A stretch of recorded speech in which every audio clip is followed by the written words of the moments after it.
Despite their last film got released through digital and what have you because of the you know what in 2020, Dreamworks Trolls finally make their long awaited return to the big screen as I just got back from seeing Trolls Band Together now playing in theaters. But is this new DreamWorks animation feature worthy to give him a redemption after the humiliating failure Ruby Gillman Teenage Kraken had a few months ago? Or is this one just due to make certain bands break up big time? Find out in this spoiler free review right now. Big Days Entertainment Rankings and Reviews.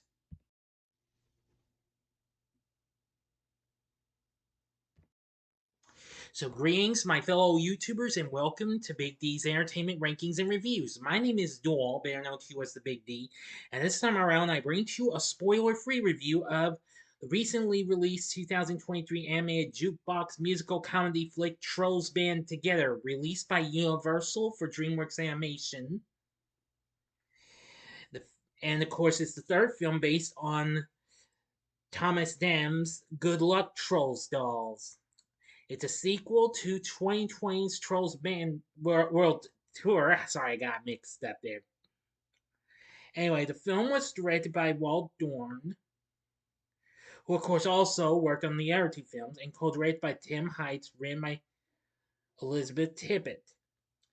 Now, Anna Kendrick, Justin Timberlake, Zoe Deschanel, Christopher Mintz-Plasse, Icon of Pop, Anderson .Paak, Ron Funches, Keenan Thompson, Kunal Nayyar, and Dorn himself reprise their roles from the previous two, along with Eric Andre, Kid Cudi, Daveed Diggs, Troye Sivan, Camilla Cabello, Amy Schumer, Andrew Rannells, RuPaul, and Zoysa Mehmet joining a big all-star cast.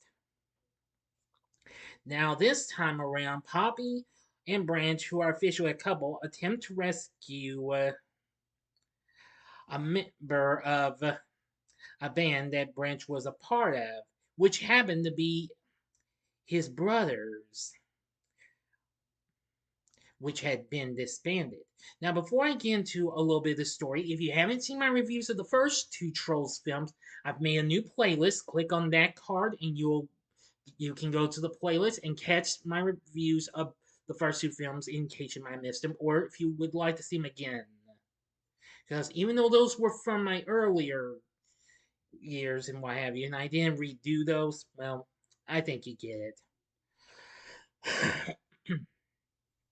Now then, we start out in a flashback where Branch is a baby and his four older brothers, John, Dory, Spruce, Clay, and Floyd, perform as a boy band known as Brozone. But when their clashing egos prevent them from reaching the perfect family harmony, a powerful ability that trolls can achieve when they are in complete sync, they argue and break up the band while Branch is left alone to be raised by his grandmother. And in the present, Branch and Poppy attend Bridget and Gristle's wedding. Yes, we get to see those two again after we didn't see them until the last bit of the previous film. But they are interrupted by John Dory, who came to seek Branch's assistance alongside their other brothers because Floyd, whom Branch was closest to, has been captured by two teenage wannabe pop stars from Mount Rajon named Velvet and Veneer. And that they is held prisoner in a diamond perfume ball that the siblings used to extract his essence to improve their singing, which would kill him if done excessively. As a perfect family harmony is the only thing that can destroy the ball, Branch reluctantly agrees to help John Dory rescue Floyd with Poppy and Tiny Diamond, who wants to be taken seriously. So they stay on John Dory's armadillo-like portable van named Rhonda. So apparently, along the way, they encounter the various trolls and various other trolls, as well as the members of Brozone. And also, Poppy gets to meet her long lost twin sister she got separated from, Viva. But that's all the story I'm going to give to you. So now you know of what a little bit of this is about. So again, I will not get into more of the details. Now, so far since its release last weekend, this film's done pretty well despite getting mixed response and what have you. Film's already made over 111 million worldwide, which that's much better than the studio's recent attempt, which was Ruby Gillman Teenage Kraken, which had a humiliating run at the box office. So it means DreamWorks has redeemed themselves in a way. Now, and the film has been trying to hold her steady in the fresh setting, but it went to rotten and fresh, and now, of course, it's at fresh good completely. At 62% on Rotten Tomatoes, they say the film serves up another amusing, eye-catching outing that should entertain young fans of the franchise while remaining perfectly painless for parents.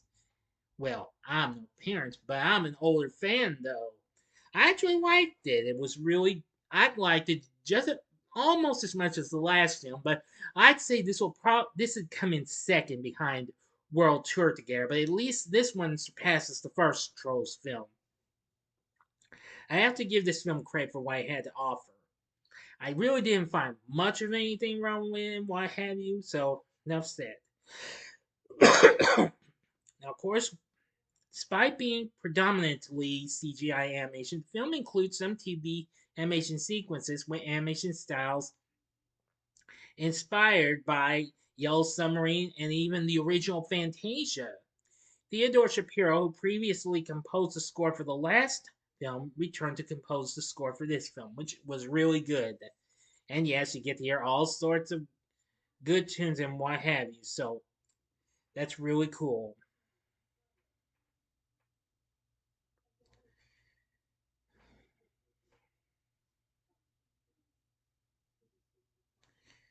And I really think this was something. Another a good review from the Hollywood Reporter said Elizabeth Tippett's screenplay garners laughs thanks to the sheer volume of jokes, which in words the hit to miss ratio is pretty unbalanced. And there are several amusing one-liners about the music business.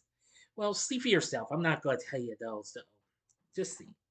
Screen Rant said the film shows clear signs of franchise fatigue, but a few new songs and vivid animation choices keep it afloat a little longer. Hey, that's understandable and what have you. And I really think it was really good for what it had to offer, even in the music. And even though I'm not an NSYNC person, but I will say they did put out a good song in the song Better Place. I mean, Justin Timberlake still does a great job as Branch, and that's all I can say. Anna Kendrick still good as Poppy. I loved her. Keenan Thompson, whom I just more recently watched his other new film that came out, Good Burger 2 on Paramount Plus that just came out today. Look for a spoiler-free review of that coming up later on. Once again, voiced Tiny Diamond. Not too bad. Let's see. We also have Walt Dorn. That gets the voice of King Peppy, Cloud Guy, and the interdimensional hustle traveler. Yeah. Anderson Paak voiced Prince D again. Let's see. Ron Funches once again voices Cooper. Kunal Nayar voices Guy Diamond again. The character of Biggie is now voiced by David Flynn, replacing James Corden. Of course, Flynn had already voiced Biggie in the two Trolls anime series, Trolls The Beat Goes On and Trolls Trollstopia. Kevin Michael Richardson does the vocal effects of Mr. Dinkles, Biggie's pet worm. Let's see. Yeah. And there's so many others and what have you. Christopher Mintz-Plasse once again voices Gristle, and Zoe Deschanel once again voices Bridget. Yeah. Now, as for our new voices, we have Eric Andre voicing John Dory. He was pretty good. David Diggs, whom we recently heard as the voice of Sebastian in the Little Mermaid live action film, voiced Spruce. Kid Cudi voices Clay, and Troy Sivan voices Floyd.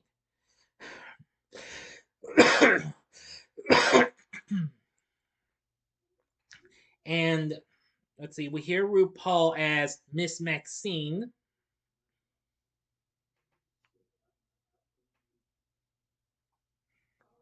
Let's see. Amy Schumer voices Velvet, and Andrew Rannells voices Veneer. Pretty good baddies and what have you. And finally, we have Camilla Cabello voicing Viva, and I must admit, she was good and what have you. So anyway, the voice acting cast was real good. The story wasn't too bad. I liked how the animation turned out, just like the last film was. And I think this proved to be an even bigger film like the last one. But I still like it comes sandwiched between the previous film and the first film. So overall, Trolls band together, even with some brand new characters, which I thought were good too. I thought it was just a good experience. I think your kids will really like it, even if they're going to see Wish, which just came out today as well. Now, perhaps, mind you, if I get a chance to go during the big Black Friday bit, mind you, I will do a spoiler-free review of it. Since, if I'm not mistaken, I don't have. Let me see. Yeah, I don't have anything scheduled for Friday, so maybe, mind you, I will do a spoiler. I'll try and do a spoiler free of Wish. Just stay tuned. Details to follow. Okay. So overall, Trolls Band Together, I think it was a good film. I loved it. For my score, I'm going to give Trolls Band Together 5 stars, which of course means on a scale of 1 to 10, I give it a 10. Definitely. So what did you think of Trolls Band Together? Let me know in the comments section below. If you like this video, click the like button, subscribe, and be a part of the Big D Nation. Join me next time when I bring to you a special TV log, which you'll probably get just late tomorrow night on, well, once Thanksgiving comes to a close, and it'll be my TV log on A is Enough. So I hope you enjoy this and check out my spoiler-free reviews for these last three films from DreamWorks Animation. The upper right-hand corner is my review of The Bad Guys, and the upper right-hand corner is my review of Puss in Boots: The Last Wish, both films from last year. Or go to the bottom left-hand corner and see my review of DreamWorks' recent attempt, which of course was Ruby Gillman, Teenage Kraken, which is now streaming on Peacock. But yeah, for now, and then I'll go to Netflix. And the bottom right hand corner is a button you can click to subscribe. If you like rankings and reviews on movies, TV, music, video games, etc., then I'm your guy. Thank you for watching. Until next time, I'm the Big D saying, see ya.